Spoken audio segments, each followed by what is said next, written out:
Бүгдээрээ хамтдаа чимээгүй цагаа эхлүүлцгээе. Өнөөдрийн чимээгүй цагийн сэдэв нэг баг болох нь. За Библийн ишлэн Филиппой 2:4. Хүн бүр өөрийн ашиг сонирхлыг бус, харин бусдын ашиг сонирхлыг хар гэж байна.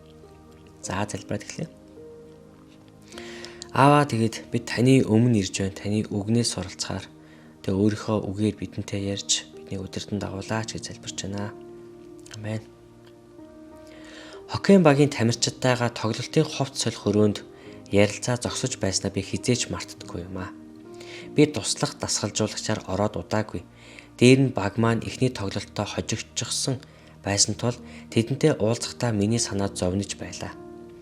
Гэтэл хажиргалтай би ялагдаж гутарсан шинж мэдэрсэнгүй.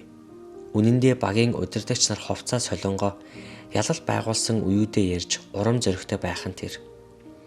Мори хувийн үзүүлэлт болон зорилгоо ярьж, Ээл нь 2 оноондоо сэтгэл хангалуун байгаа харагдана. Айлч од тоглогч бусад гинцэн тамирчдаа анхаарсангүй. Хэрв Ээл нь Кендл дамжуулсан бол илүү оноо багтаа авч ялалт байгуулж чадах байсан тухай би тэдэнд хэлчихмээр л байв. Гэвч хинч тэр тухай бодох хүсэлгүй мэт байлаа. Тэд зөвхөн өөрсдийн хичээл зүтгэлээл үргэлжлүүлэн ярьж байсан тул гайхширсан би гарч явсан юм аа. Тоглолтын улирал үргэлжлэхэд би багийг дасгалжуулж байгаа бус харин өөрийн хувийн амжилтаа тодтогдох хүсэлтэй бүлэг хүнтэй ажиллаж байгаагаа анзаарсан юм аа. Тэд чадварлаг хэдий ч хамтын хичээл зүтгэлээр багтаа ялалт авчирч баярлан хөөрч үзэж байсангүй. Бүгд хамтарвал үүнээс илүү тоглож чадна гэдгийг тэд мэдээгүй байв. Ахлах дасгалжуулагч хувийн үзүүлэлтийг илүү анхаарч эхлэх үед хуваа хичээсэн зан илүү их гарч байваа.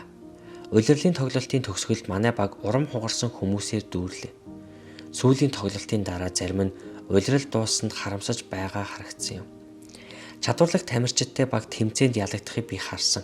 Багийн тоглолтоос илүү хувийн тоглолтод анхаарах нь ямар их алдагдал авчирдгийг ойлгов. Хэрв тэдгээр тамирчид Петрийн хөлийг угааж 5000 гаруй хүнийг хооллон бидний өмнөөс загалмай дээр нас барсан Есүсийн оронд байвал ямар санагдах бол. Түүний амьдрал үхэл амьлал нь бидэнд өөрсдөөсөө илүүгээр бусдад үйлчлэх ёстой гэдэг дуудлагыг маань сануулж байна. Бид хамтдаа ялалтад хүрч чаднаа. За Библийн ишлэн Филиппой 2:14-өөс. Бүхнийг гомдол маргаан үгүйгээр хийцгээе. Ингэснээр та нар ертөнцийн гэрэл мэт гялалзан гажууд үеийнхний дотор Бурхны өөгүй буруугийн хүүхдүүд байх юм. Амийн үгээс баттай барьвал би дэмий гүйж дэмий зүдэж зүтгээгүй хэмээн Христийн өдөр сайрхах болно. Би дахил ба итгэлийн үйлчлэл дээр чинь ундаан өргөл болон асгагдсан ч баярлаж та бүхэнтэй баярлан хөөрнө гэж байна. Амен. Тэгээ бурхан та бүхнийг ивэх болтугай. Бурхны үг үргэлжлүүлэн та бүхэнтэй ярих болтугай.